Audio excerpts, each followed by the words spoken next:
Here's a look at KARDAK the Mystic #1, a one-shot from Archie Comics. This issue came out on August 14th. I'm recording this on August 16th. And I specifically went to my local comic shop on Wednesday, August 14th, to get this issue. Because you had your choice of two different covers. Shows the covers in here somewhere. And I wanted to get this cover, although they're both pretty cool. Right here is the second cover. But anyways, this turns out to be probably my favorite of the Archie one-shots that they've been putting out. Of the more serious ones, I have two others. This is Darkling. This is actually the B cover, I think, by David Mack, and I think, and then Jaguar #1. These both came out some months ago. They were all right, but I didn't like them as much as I like KARDAK the Mystic. This would probably make a good thumbnail right there. But I might not use it. I'll probably do a different thumbnail. Anyways, KARDAK the Mystic. It's kind of interesting. I didn't know anything about this character. Apparently, back in the golden age of Archie Comics, back when it was MLJ Comics, in Top Notch, I think he said here, in the editorial at the back, there's a thing about how the comic came to be, and said made his appearance way back in 1939. Yeah, Top Notch Comics. It shows some character design work there. But it's a really nice package. Just everything about it, from the design, the way has sort of a carnival-like thing, or like a magic show. Just the way it's, the design work there is really nice. It really suits it. By the way, there's the price, $3.99. And I thought it was worth it. That's the price of a current comic book, $3.99. Anyways, I don't really want to give spoilers, but just in case I end up spoiling it, spoilers ahead.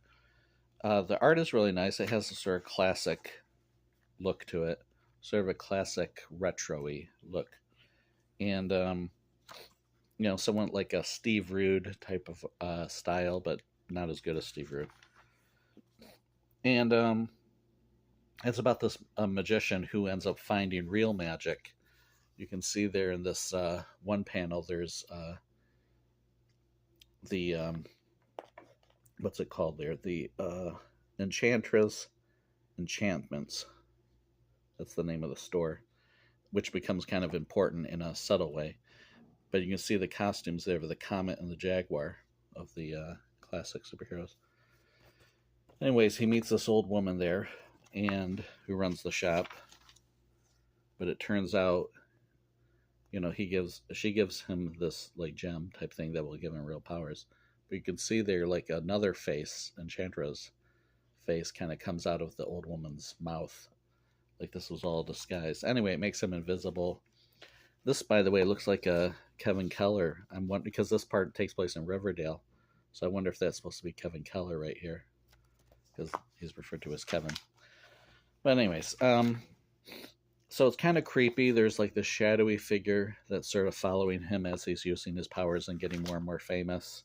He's seeing things that don't happen. And then he sets a trap. He goes back to the old woman. He sets a trap for this supernatural being who shows up. And at the end, it's sort of, all's well that ends well, except you can see the shadow of that supernatural figure is there. And then you see that somebody when they're asking for autographs, they have a photo of Enchantra. Whoa, my thing is falling over. They have a photo of Enchantra, and so it sort of implies that there's like more to this story. There's Enchantra. It kind of reminded me of my friend Larry Johnson, who does the small press comic Tales of Fantasy, has a character called Madame Bougala, and there's all sorts of. It all takes place in this one town of Brookston, and there's all these characters that are sort of repeating characters throughout. So that kind of reminded me of Kardak the Mystic. So it was kind of a really cool, clever comic. I really enjoyed it, and I think it was the best of the recent Archie one shots. Um, so I kind of wish that Archie would be a little more adventurous and do this more often. Put out more comics like this. They do seem a little timid about doing it. They only do it occasionally. So I think it's a good idea to support them when they do it. So and plus it was this one. Like I said, was better I think than Jaguar and Darkling was. The two other ones these one shots that I've bought. Anyways, so that's it. That's my review. I really enjoyed it. I recommend picking it up, especially if you like things like Mandrake the Magician and Golden Age type stories, and just like sort of mystical type stories in general. Although it's not too mystical, it's not too out there. It's sort of like about a stage magician who discovers real magic. So anyway, that's my review. Thanks for watching.